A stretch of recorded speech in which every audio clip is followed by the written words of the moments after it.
మంత్రి రేవంత్ రెడ్డి పర్యటన కొనసాగుతోంది. పెన్గంగాపై నిర్మించిన చనాక కోరాట ప్రాజెక్టు పంప్ హౌస్ ను ప్రారంభించారు. తర్వాత నిర్మల్ జిల్లాలో సదర్మేట్ ప్రాజెక్టు ప్రారంభోత్సవం చేయనున్నారు. అనంతరం జిల్లా కేంద్రంలో ఏర్పాటు చేసిన బహిరంగ సభలో సీఎం రేవంత్ రెడ్డి ప్రసంగించనున్నారు.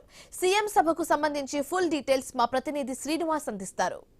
నిర్మల్ జిల్లాలో సదర్మాట్ బ్యారేజ్ ను ప్రారంభించి వేసంగి పంటకు సంబంధించినటువంటి నీటిని కూడా విడుదల చేసే పరిస్థితులు అయితే ప్రస్తుతానికి మనం నిర్మల్ జిల్లాలో ఏర్పాటు చేసినటువంటి బహిరంగ సభ వద్ద ఉన్నాం. దాదాపు చూడొచ్చు సభకు సంబంధించి అయితే ఇటు అధికారులు కాంగ్రెస్ పార్టీకి సంబంధించినటువంటి నాయకులు అయితే పూర్తి స్థాయి ఏర్పాట్లు అయితే చేశారు. గత 2 రోజులకు కూడా జిల్లా ఇన్ఛార్జ్ మంత్రి జూపల్లి కృష్ణారావు ఇక్కడ ఉండి కూడా సభాస్థలికి సంబంధించిన పనులన్నీ కూడా దగ్గరుండి చూస్తున్నారు. పూర్తి చేసిన పరిస్థితులు అయితే ఉన్నాయి. అయితే చనాక కోరాట ప్రాజెక్టుకు సంబంధించి 2015లో ఇటు తెలంగాణ మహారాష్ట్ర మధ్య ఉన్నటువంటి పెనుగంగా నదిపై చనాక కోరాట ప్రాజెక్టు నిర్మాణం చేపట్టినప్పటికీ కూడా 2018లో పూర్తి కావాల్సి ఉండగా నిధులేమితోటైతే గత బీఆర్ఎస్ ప్రభుత్వంలో పూర్తి స్థాయి పనులైతే కంప్లీట్ కాలేదు.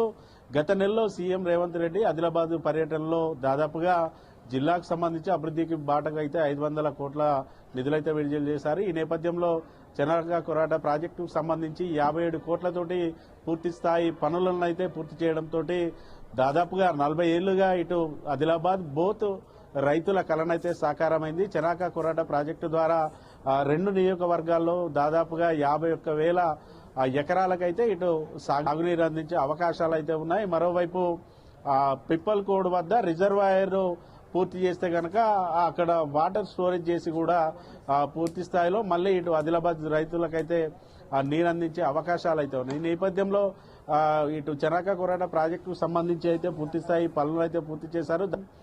ఈ రోజు సీఎం పర్యటన నేపథ్యంలో అయితే ఆదిలాబాద్ లో కొంతమేర ఉద్రిక్త పరిస్థితులు అయితే నెలకొన్నాయి. బీఆర్ఎస్ పార్టీకి సంబంధించినటువంటి మాజీ మంత్రి జోగురామన్నతో పాటు ఇతర నేతలు కార్యకర్తలను కూడా హౌస్ అరెస్ట్ చేయడంతో అయితే ఒకంత ఆందోళన ఉద్రిక్తకర వాతావరణం అయితే ఏర్పడింది. గత కొద్ది రోజులు కూడా బీఆర్ఎస్ పార్టీ ఇటు రైతులకు సోయా పత్తి రైతులకు మద్దతుగానైతే వరుసగా ఆందోళనలు అయితే చేస్తున్న పరిస్థితులు అయితే ఉన్నాయి. ఖచ్చితంగా ఎటువంటి కొర్రీలు లేకుండా సోయా పంటలు కొనుగోలు చేయాలంటూ కూడా బీఆర్ఎస్ పార్టీ ఆధ్వర్యంలో మహాధరణ కార్యక్రమాలు ఇటు ఎమ్మెల్యే ఎంపీ ఇంటి ముందు కార్యక్రమాలు చేసిన పరిస్థితులు అయితే ఉన్నాయి. అయితే రాష్ట్ర ప్రభుత్వం కనుక ఎటువంటి కొర్రీలు లేకుండా ఇటు సోయా పంటను కొనుగోలు చేయకుండా మాత్రం సీఎం పర్యటనలో ఖచ్చితంగా సీఎంను అడ్డుకుంటామని చెప్పడంతో అయితే నిన్న అర్ధరాత్రి నుంచే బీఆర్ఎస్ నేతల అరెస్టుల పర్వాలైతే కొనసాగుతున్న పరిస్థితులు అయితే ఇటు ఆదిలాబాద్ జిల్లాలో ఉండగా సదర్మాట్ బ్యారేజ్ ద్వారా ఇటు నిర్మల్ జిల్లాతో పాటు జగిత్యాల జిల్లాకు సంబంధించి 18,000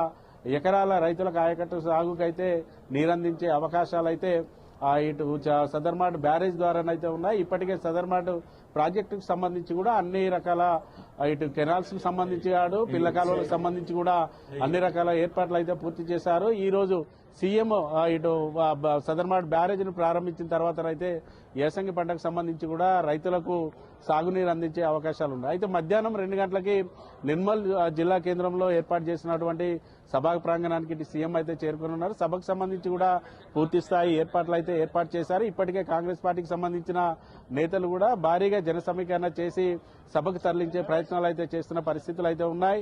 ఇటు సీఎం పర్యటన నేపథ్యంలో ఆదిలాబాద్ తో పాటు ఇటు నిర్మల్ జిల్లాలో అయితే పోలీసులు అయితే భారీ బందోబస్తు అయితే ఏర్పాటు చేశారు. ఎక్కడ కూడా ఎటువంటి ఇబ్బంది కలగకుండా కూడా ట్రాఫిక్ ఆంక్షలు కూడా విధించిన పరిస్థితులు అయితే ఉన్నాయి. ఖచ్చితంగా ఇటు 2 జిల్లాల్లోనైతే సీఎం పర్యటన నేపథ్యంలో ఆంక్షలు అయితే కొనసాగుతున్న పరిస్థితులు అయితే ఉన్నాయి. ప్రస్తుతానికి ఎక్కడ ఎటువంటి ఇబ్బందికర పరిస్థితులు లేకుండానైతే పూర్తి స్థాయి ఏర్పాట్లు అయితే అధికార యంత్రాంగం అయితే పూర్తి చేసిన పరిస్థితులు ఉన్నాయి. వీడియో జర్నలిస్ట్ రమేష్ తో శ్రీనివాస్, ఐ న్యూస్, నిర్మల్ సభా ప్రాంగణం నుండి.